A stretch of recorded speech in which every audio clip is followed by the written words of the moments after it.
Hello everyone, my name is Kyoung-Hee Kim and I am a professor of architecture at UNC Charlotte. Today we will cover heatwave resilience in the built environment. As we discussed in the introductory video, global warming is increasing and we are facing more frequent and severe heat waves around the world. In this lecture, we will explore how architectural design strategies can be incorporated to resist extreme heat waves and protect both human health and comfort, as well as the built environment. This slide presents a global map of countries and the highest temperature recorded in recent years. Almost all geographic regions around the world have reached unprecedented high temperatures. Extreme heat waves are not confined to local areas but rather affect every part of the Earth. When we look at local areas, extreme heat exposure is not equal for everyone. The pie graphs above predict heat wave exposure in billions of people per year for different income groups in the 2030, 2060, and 2090, respectively. They show that lower income populations, highlighted in orange, are expected to experience far greater heat waves than high income populations. This may be because their communities lack green spaces or they cannot afford access to air conditioning equipment. The world map in the slide shows heat stress experienced by populations across the globe. The global south is shown in red, including South Asia, Sub-Saharan Africa, and some areas of Central and South America are affected by more frequent and extreme heat than high-income countries shown in green.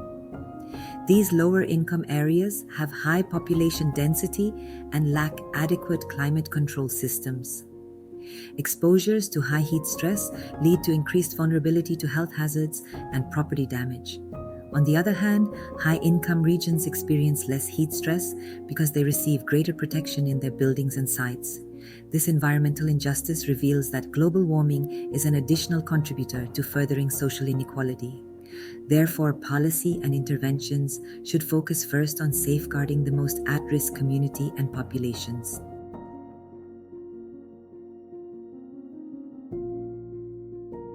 Now let's review heat-resilient design strategies. We have seen this resilient design framework consisting of original state, mitigate, adapt, and recover. Using this framework, how would heat-resilient design align with this framework? First, minimizing heat gain at building and site levels is an essential strategy under mitigate.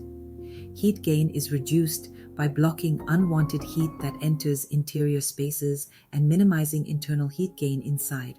Tree shading or overhangs, window ventilation, and good insulation effectively keep heat out and helps indoor spaces stay cooler naturally. Second, providing energy-efficient cooling systems can be another strategy under adapt.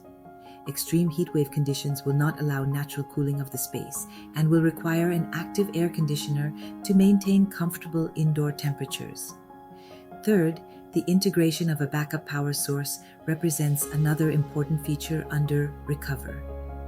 Essential systems along with cooling devices powered by a generator or battery can remain functional in the event of a utility outage. The risk of a power outage during extremely hot days is significant due to the surges in cooling equipment usage and overloading the utility grid. The following slides will explain each aspect in detail.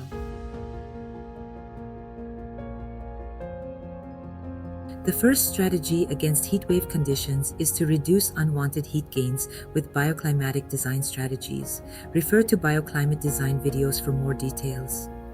In summary, this requires shaping the site and building geometry to block and remove unwanted heat.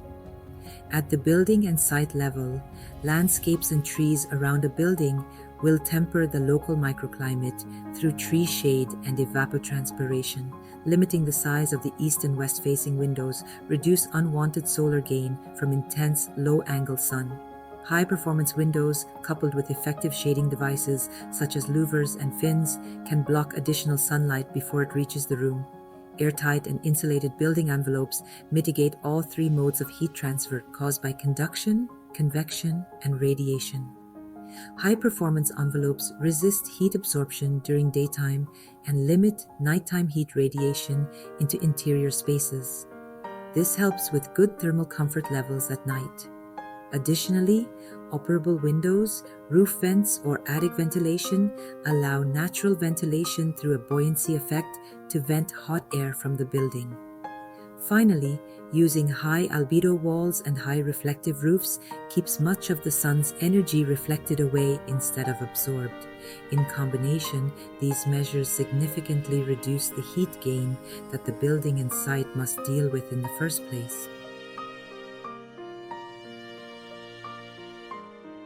Now we turn to integrating energy-efficient cooling systems. This starts with using energy-efficient technology. For example, an energy recovery ventilator, ERV, can pre-cool incoming fresh air by utilizing exhausted conditioned air, saving energy to cool outdoor air.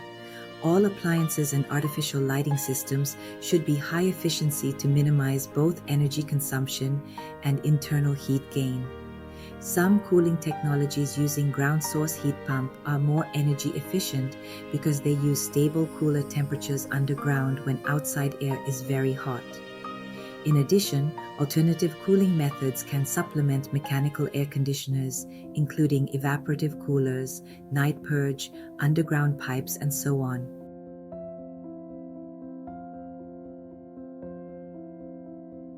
Integration of backup power for emergency use is another critical feature in resilient building design.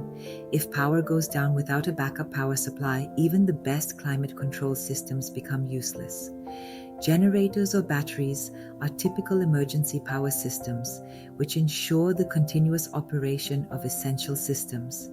The backup power capacity can be sized based on the power needed to run critical equipment and the duration of backup power use. Additionally, given the increasing frequency of wildfire around the globe, air pollutants and wildfire smoke are important considerations for resilient building design. When such contaminants are present, high-performance air filtration systems should be active to remove pollutants and maintain acceptable air quality. Such systems should be designed to operate so that during the simultaneous occurrence of heat wave and power loss, occupants can stay protected and the indoor environment can be kept within safe and comfortable conditions.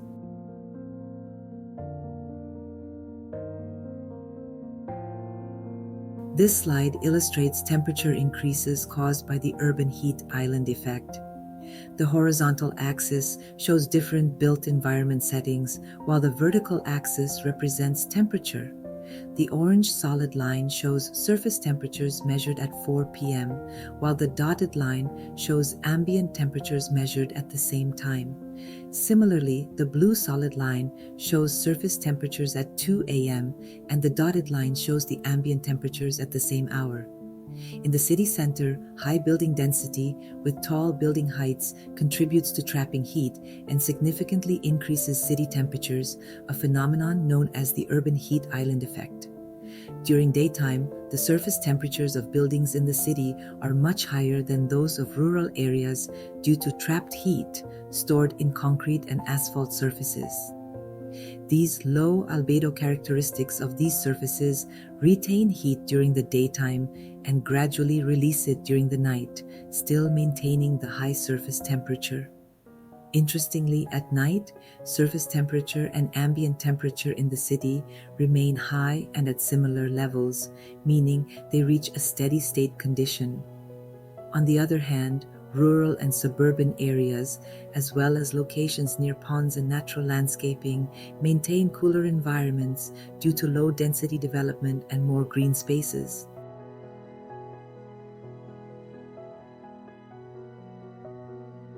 This slide shows an excerpt from a publication regarding heat island inequality. Beyond individual buildings, we must consider equity in heatwave buildings. Excessive heat is a financial burden for many people, especially low-income households. For instance, about 30% of all U.S. households report that they have difficulty paying energy bills or that they are unable to cool their homes due to cost concerns. Low-income households also tend to live in less energy-efficient homes that are more expensive to cool. The inability to afford household energy needs or energy insecurity makes it harder to stay cool, comfortable, and healthy during periods of extreme heat. More equitable urban planning and policy support for vulnerable communities are needed.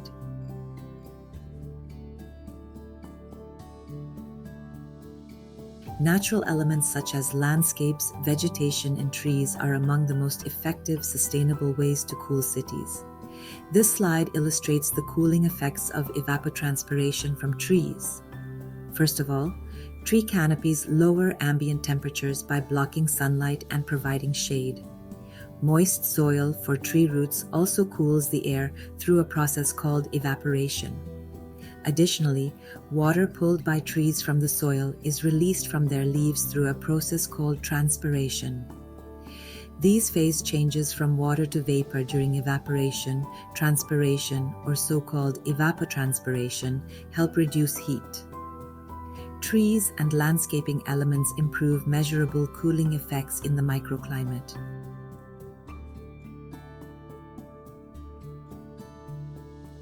This slide shows the cooling effect from vegetation inside a greenhouse.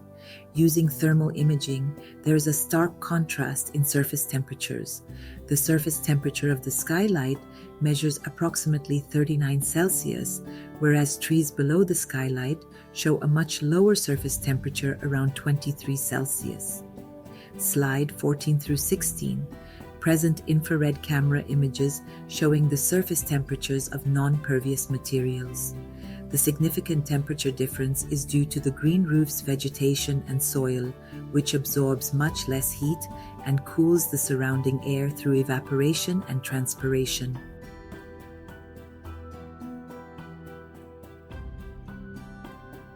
This thermal image indicates that the non-vegetated roof under the summer sun often reaches surface temperatures of around 65 degrees Celsius, whereas the green roof records surface temperatures of approximately 25 degrees Celsius. The surface temperature difference between the non-green roof and green roofs is around 40 degrees Celsius.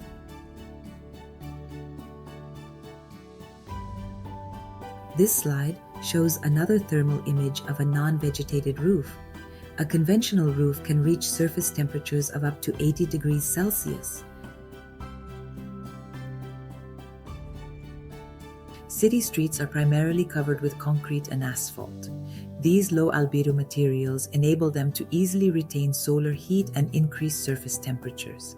As a result, they can reach surface temperatures of 67 degrees Celsius on a hot afternoon as shown in this slide and radiate heat back to the surrounding area.